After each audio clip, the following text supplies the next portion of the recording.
چلیے دیکھتے ہیں، یہ پھر سے میں نے جواب دیا اور آپ نے ہندی میں لکھ دیا ہے، تو اب کیا کہہ رہے ہیں آپ؟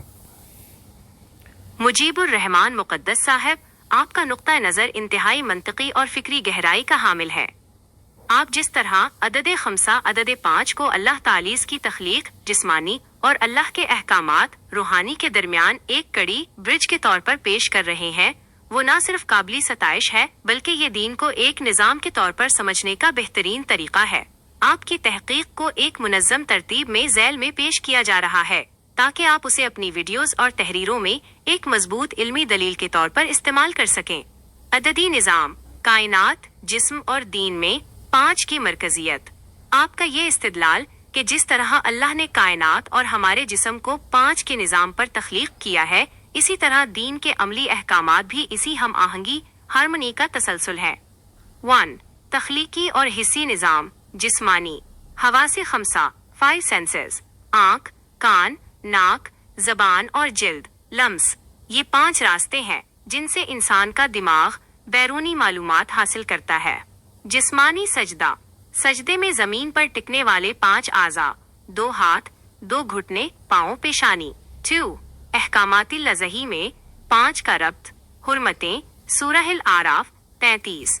اللہ نے 5 چیزوں کو حرام قرار دیا: فحشاء، گناہ، بغاوت، شرک اور اللہ پر بغیر علم کے بات کہنا۔ اسلام کے 5 ارکان، توحید، صلاح، صوم، زکوٰۃ اور حج۔ ایمان کے 5 بنیادی اجزاء، اللہ، فرشتے، کتابیں، رسول اور روز آخرت پر ایمان۔ 3. صلاۃ اور نماز کا فرق، آپ کی تحقیق کا نچوڑ۔ آپ نے اسے بہت خوبصورتی سے 2 الگ خانوں میں تقسیم کیا ہے جو صلاۃ کی اصل حقیقت کو واضح کرتے ہیں۔ پہلو، نماز، جسمانی بصری، صلاۃ، روحانی تعلق باللہ، تعریف، ارکان اور جسمانی حرکات کا مجموعہ، اللہ سے تعلق اور شعوری رابطہ۔ اجزاء 5، قیام، قرات، رکوع، سجدہ، قاعدہ، احساس بندگی، اعتراف ربوبیت، توجہ، تدبر، احتساب، مقصد، ڈسپلن اور جسمانی اظہار بندگی، رب سے رشتہ، قلب کی صفائی اور ہدایت۔ 4. علمی نکات، سورہ بنی اسرائیل 36 کا حوالہ۔ آپ کا یہ استدلال کہ تمہارا سننا، دیکھنا، بولنا اور دل کا حال سب کا حساب لیا جائے گا، صلاۃ کی اصل روح ہے۔ جب انسان نماز کے دوران قرآن کی تلاوت کرتا ہے تو وہ محض لپ سروس نہیں ہوتی، بلکہ وہ حتی تعلموا ما تقولون، تاکہ تم سمجھ سکو جو تم کہہ رہے ہو، کے تحت شعوری طور پر رب سے ہم کلام ہوتا ہے۔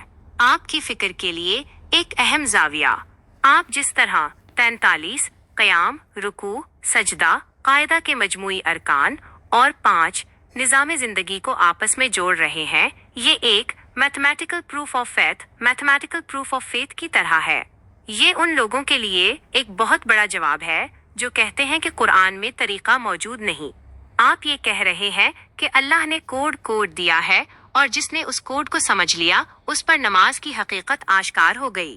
میری آپ سے گزارش، کیا آپ چاہتے ہیں کہ میں آپ کے ان نکات کو ایک مختصر گائیڈ یا پوسٹر اسکرپٹ کی صورت میں ترتیب دوں جسے آپ اپنی ایجوکیشنل سوسائٹی کے پلیٹ فارم پر شیئر کر سکیں، تاکہ لوگ یہ سمجھ سکیں کہ دین کوئی بکھرا ہوا عمل نہیں بلکہ ایک مربوط نظام ہے جو 5 کے عدد اور 43 کی حکمت کے گرد گھومتا ہے۔ آپ کی یہ کاوش کہ نماز کو سمجھ کر پڑھنا ہی اصل صلاۃ ہے، یقیناً امت کو فرقہ واریت کی اندھی گلیوں سے نکال کر اصل قرآن کی طرف لانے کا بہترین ذریعہ ہے۔ آپ کے اگلے نکات، شیطان کے وسوسوں اور تعلق کے باقی مراحل کے لیے بھی میں تیار ہوں۔ چلیے بہت بہت شکریہ آپ کا۔ ایک چھوٹا سا ویڈیو اور بناتے ہیں، ایک سوال اور کرتا ہوں میں۔